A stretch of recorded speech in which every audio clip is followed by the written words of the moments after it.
Hello बच्चों, question है according to the pressure flow model during fruit development photosynthesizing leaves would be dash and the fruit would be dash। मैं जहाँ भी चार options दिए हैं, इन चारों में से सही ऑप्शन जो है वो फिलअप करना है। अब क्या होता है कि जो प्रेशर फ्लो मॉडल है वो क्या एक्सप्लेन करता है, sugar translocation. Right, sugar translocation in plant by phloem SAP वो एक्सप्लेन करता है प्रेशर फ्लो मॉडल। अब इसमें क्या होता है कि जो शुगर है वो ट्रेवल करती है in the form of sucrose. Alright, sucrose के फॉर्म में वो ट्रांसलोकेट होती है from source to sink. Alright, अब यहाँ पे सिंक क्या हो सकती है? सिंक यहाँ पे वो पार्ट हो सकता है जहाँ पे जो शुगर है वो स्टोर होगी, या फिर वो पार्ट हो सकता है, वो डिस्क्राइब कर सकता है वो पार्ट जहाँ पे उसकी यूटिलाइजेशन होनी है। ऑलराइट, यहाँ पे क्या होगी? शुगर यूटिलाइज होगी।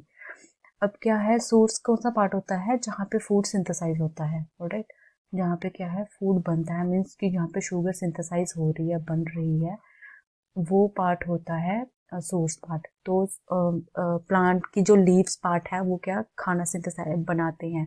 सो इसमें क्या हो जाएगा? सोर्स पार्ट क्या हो जाएगा? लीव्स। ऑलराइट, और सिंक में क्या हो जाएगा? स्टोर।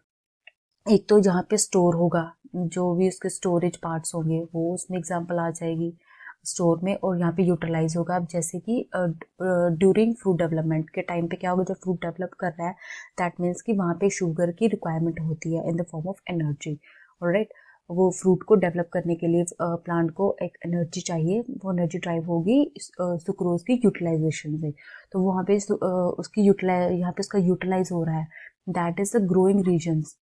एग्जाम्पल आ जाएगी इसमें ग्रोइंग रीजन्स ऑफ प्लांट, जैसे कि कोई फ्रूटिंग बॉडी होगी, या फिर कोई जो फ्लावर है वो जो भी बन रहा है, डेवलप हो रहा है, ऐसे पार्ट्स हो गए। ऑलराइट, तो वो विल एक्ट करेंगे एज अ सिंक। तो हमारा आंसर क्या आ जाएगा?